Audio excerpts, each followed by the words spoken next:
Nos interesa explorar ahora de manera más profunda por qué el acoso y hostigamiento sexual y otras formas de violencia de género son una forma de discriminación. Lo hemos dicho anteriormente, pero nos interesa profundizar sobre esto. Es importante decir que el acoso y el hostigamiento sexual son una tecnología del sexismo. En la medida en que las conductas de hostigamiento y acoso sexual refuerzan estereotipos de género y refuerzan dinámicas de poder basadas en género. Esta expresión de tecnología del sexismo se la robo a una académica estadounidense que se llama Catherine Franke, que nos dice si una tecnología es una manera de llevar a cabo una tarea o una especialización de algo, las conductas de hostigamiento y acoso sexual son la manera en la que se perpetúa y se reproduce la exclusión basada en género en el entorno laboral. En este sentido, son una tecnología del sexismo. A través del acoso y hostigamiento sexual se consolida, por ejemplo, el estereotipo de que los hombres son depredadores sexuales. Se consolida también el estereotipo de que las mujeres son objetos sexuales. De manera más general, estas prácticas circunscriben y también fiscalizan las identidades de género, tanto del agresor como de la víctima, para mantener intacto el sistema de normas de género. Esto es lo que tiene realmente de malo las conductas de acoso y hostigamiento sexual. Desde luego, esto también afecta a los hombres, particularmente a aquellos hombres que por alguna razón desafían las expectativas de masculinidad hegemónica en determinado entorno laboral. Aquí es importante decir que el acoso sexual y el hostigamiento sexual es un ejercicio de poder, ¿no? Y por lo tanto, si ustedes se fijan, algunas de las conductas que hemos visto como violencia de género son sexuales y algunas otras de estas conductas no necesariamente son sexuales, pero sí son sexistas. Incluso dentro de las conductas que son sexuales, no necesariamente estas conductas están motivadas por deseo sexual o por querer una gratificación sexual. Es decir, el escenario que tenemos más comúnmente en mente, valga la redundancia, cuando hablamos de acoso y hostigamiento sexual, es el escenario de un hombre poderoso, ¿no? Los Harvey Weinsteins de este mundo, que buscan obtener una tensión sexual o una conducta de naturaleza sexual de una mujer en una situación subordinada a ellos para fines de gratificación sexual, ¿no? Como un ejercicio de poder que está erotizado. Este es un escenario que ocurre, desde luego que ocurre mucho desafortunadamente, pero nos interesa explicar que no es el único escenario de acoso o hostigamiento sexual y desde luego no es el único escenario de violencia de género.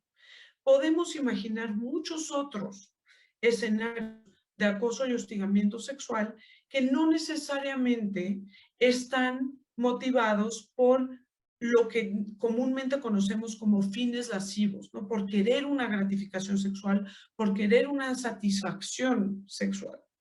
Incluso podemos pensar en conductas, como hemos ejemplificado, que no son sexuales, pero sí son sexistas, ¿no? Por ejemplo, pensemos en conductas que son sexuales, pero que no necesariamente están motivadas por un deseo o una gratificación sexual, ¿no? A eso vemos de manera muy clara los casos que se dan, por ejemplo, en contra de hombres, ¿no?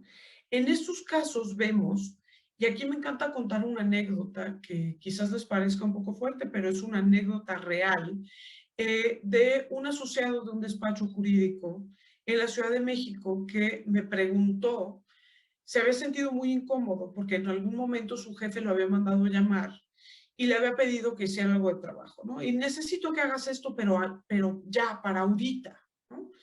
Y entonces él le dijo como, sí, de acuerdo, pero estoy haciendo esta otra cosa, ¿no? De alguna manera el jefe percibió que le estaba contestando o que estaba objetando a lo que él estaba pidiendo y entonces le dijo, lo vas a hacer y lo vas a hacer porque yo lo digo. Y si yo te pido que te inclines sobre el escritorio para penetrarte, lo vas a hacer. Claramente en este ejemplo, por muy desagradable que parezca, no hay un deseo sexual necesariamente. No es que el jefe, el socio del despacho, quiera una gratificación sexual. Entonces, ¿por qué utiliza un lenguaje de naturaleza sexual? ¿Por qué no simplemente le dice, y si no lo haces, te parto la cara? ¿No? ¿Por qué viene la amenaza? Y es porque, y esto es lo que dice Catherine Franke en su trabajo, la violencia sexual es una forma particular de someter o de humillar a las personas, de subordinarlas en este ejercicio de poder. Y en este sentido puedo citar otros dos casos, que son casos jurídicos de Estados Unidos, en donde también se da esta dinámica de hostigamiento o de acoso sexual en el entorno laboral que no necesariamente está motivada por deseo sexual, ¿no? Desde luego esto no solamente ocurre con hombres, pero me parece que estos ejemplos son muy claros sobre cómo no tiene que haber deseo sexual, ¿no? Uno de estos casos es el caso Onkel contra Sundowner Services. En este caso estábamos hablando de una plataforma petrolera donde hay un hombre que va a la plataforma petrolera que no necesariamente corresponde a la expectativa de masculinidad que hay en ese entorno laboral, ¿no? Donde todos los hombres pues eran como de cierto corte, muy rudo, y llega un hombre que es un poco más flaquito, que no necesariamente se expresa en los mismos términos y que por lo tanto va a ser sancionado. ¿Y por qué va a ser sancionado? Porque desafía la expectativa y el rol de género, ¿no? ¿Qué es esto lo que estamos viendo? Este tipo de conductas son una forma de fiscalizar y de perpetuar los roles de género tan rígidos en el espacio de trabajo. Entonces, ¿qué empieza a pasar con esta persona? Él es sometido a la fuerza a acciones humillantes relacionadas con el sexo, comentarios de naturaleza sexual, incluso tocamientos de naturaleza sexual y amenazas con violarlo. Y no es que sus compañeros tuvieran una atracción sexual hacia él, sino que lo que buscaban era precisamente humillarlo a través de la violencia sexual. En este caso, lo que determina, y la Corte Suprema, lo que está llamada a determinar la Corte es si la prohibición contra la discriminación en razón del sexo aplica al acoso sexual entre personas del mismo sexo. En opinión unánime, la Corte sostiene que si bien la normativa aplicable no prohíbe todo acoso verbal o físico en el lugar de trabajo, sí prohíbe las formas de discriminación por razón de sexo. Y en este sentido, esta discriminación motivada ya sea por deseo sexual o no, que en este caso no está motivada por deseo sexual, se puede litigar o se puede reclamar siempre y cuando coloque a la víctima en una condición objetivamente desventajosa o de subordinación, independientemente del sexo de la víctima, ¿no? Nos deja muy claro que no es necesario que la conducta de acoso sexual esté motivada por deseo sexual para que haya un reclamo válido de acoso o hostigamiento sexual. Tenemos otro ejemplo, que es un caso también de Estados Unidos, este es un caso de 2009, que se llama Powell contra Wise Business Forms. En este caso se trataba de un hombre que entra a trabajar en una conducta, perdón, en un entorno laboral en donde la expectativa de masculinidad también era esta, ¿no? Él no encaja porque el hombre típico que trabaja en la planta usa jeans, camisetas, es muy agresivo, alza la voz, usa groserías, y él en cambio le gusta ir muy arregladito, en lugar de beber cerveza, bebe gin and tonic, ¿no? No le gustan los deportes, se cuida mucho las uñas, por ejemplo. Entonces, independientemente de cuál sea realmente cómo él se percibe, o incluso independientemente de cuál es su orientación sexual en la realidad, este hombre va a ser sancionado precisamente porque no se conforma con las expectativas de masculinidad hegemónica. Y en ese sentido desafía también los roles de género. ¿Qué empieza a pasar? Que sus compañeros, pero también sus supervisores, empiezan a decirle pues que es una niña, que es una marica, empiezan a dejarle barniz de uñas, le ponen rosas, hacen una serie de comentarios sobre su feminidad. Y esto es muy interesante. Cuando un hombre desafía las expectativas de los roles de género, se tiende a feminizarlo, ¿no? Esto nos demuestra que hay una jerarquía en los roles de género y que hay dinámicas de poder para mantener esta jerarquía. Entonces, cuando un hombre empieza a comportarse de maneras que son percibidas como femeninas, es inmediatamente sancionado a través de estas conductas. Que nuevamente sí había conductas de violencia sexual verbal que no necesariamente estaban motivadas por deseo sexual, ¿no? He hablado de dos ejemplos en donde son hombres quienes son los quejosos, pero desde luego no son los únicos casos. También hay casos en donde hay mujeres, pero hay casos en donde no necesariamente hay conductas sexuales que están dirigidas a una mujer, ¿no?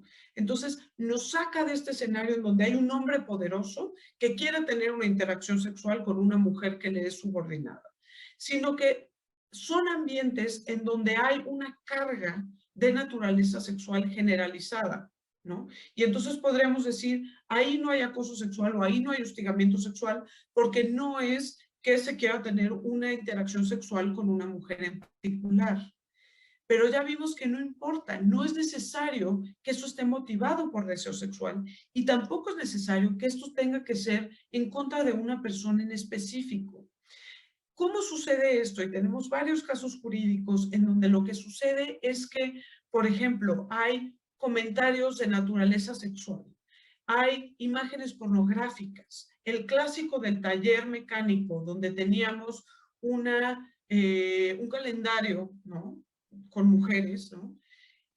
Se replica en ciertos ambientes de trabajo, perdón, donde tenemos imágenes pornográficas, donde tenemos ciertos chistes sexualmente cargados, ¿no? En donde incluso se habla con un lenguaje sexualmente cargado o grosero, ¿no? Y aquí, ¿cuál es el problema? Esto ocurre también, por ejemplo, en los chats de WhatsApp, ¿no? Donde se manda pornografía, ¿no? Que son chats de trabajo, pero se manda pornografía, se mandan chistes sexistas. Y aquí el problema no es que las mujeres no aguantemos, ¿no? No es que las mujeres nos veamos heridas en nuestras sensibilidades por este tipo de conductas. El problema con este tipo de conductas es que nuevamente buscan consolidar a un espacio como un espacio de hombres y para hombres. Se busca este tipo de conductas concebidas tradicionalmente como masculinas, ¿no? Ver pornografía, ¿no? Porque esto corresponde al rol tradicional masculino de ser depredador sexual, ¿no? De perseguir a las mujeres, de cosificar a las mujeres, ¿no? Pero también estos chistes, este lenguaje, ¿no? Repito, el problema no es que las mujeres no aguanten o no aguantemos este tipo de conductas. El problema es lo que esto busca reproducir. Y lo que esto busca reproducir es que es un ambiente de trabajo que es de hombres tradicionalmente. Y por lo tanto, las mujeres que queremos participar en ese entorno laboral, tendremos que aguantarnos. Eso es lo grave de este tipo de conductas. Ahí radica la discriminación en este tipo de conductas, ¿no? Nuevamente, son conductas sexuales, pero que no necesariamente están motivadas por deseo sexual. Y en este sentido, el decir de fines lascivos no necesariamente cubre la totalidad o la gama de conductas que están consideradas bajo esto, ¿no? O que realmente sí son acoso sexual o hostigamiento sexual, ¿no? También es importante decir que no todas las conductas de violencia de género, y ya se han ejemplificado, son conductas que son de naturaleza sexual. Hay muchas veces que estas conductas son de naturaleza sexista. Nuevamente, lo que se busca es reforzar el papel dominante de los hombres y, ojo, de ciertos hombres, ¿no? Que tienden a ser hombres blancos con ciertas características dependiendo del entorno laboral, y lo que se busca es excluir desde luego a las mujeres, pero también a los hombres que no se conforman con esta expectativa de masculinidad, ¿no? Y podemos ver esto en muchísimos entornos laborales, ¿no?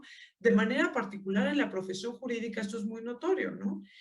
Los hombres tienden a premiar o a buscar trabajar con los hombres en donde se ven reflejados. Esto es un ejercicio de poder que de maneras consciente e inconsciente excluye a las mujeres. Entonces también son importantes estos otros ejemplos o estos otros comentarios que no necesariamente son sexuales, pero sí son sexistas dentro del entorno laboral, ¿no?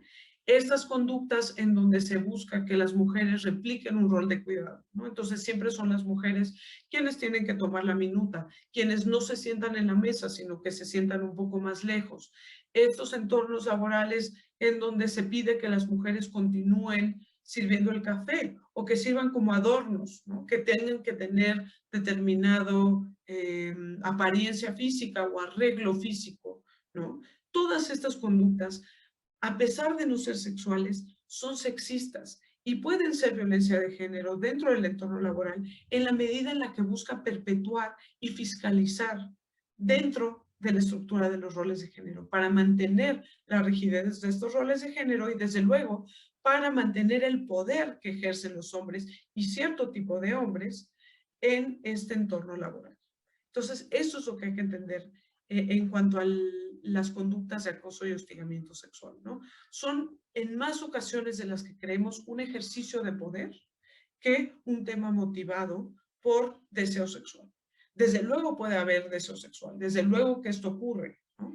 Pero lo que me interesa ilustrar es que es una dinámica de poder. En ocasiones esta dinámica de poder está erotizada y hay un deseo sexual, pero no siempre, ¿no? Lo que hay que tener en mente es en qué medida esto refuerza y perpetúa los estereotipos basados en género y en qué medida esto excluye a las mujeres, pero también a los hombres que por alguna razón se percibe no corresponden con las expectativas de la masculinidad tradicional de ese entorno laboral, cómo los excluye y cómo los discrimina en el entorno laboral también, ¿no?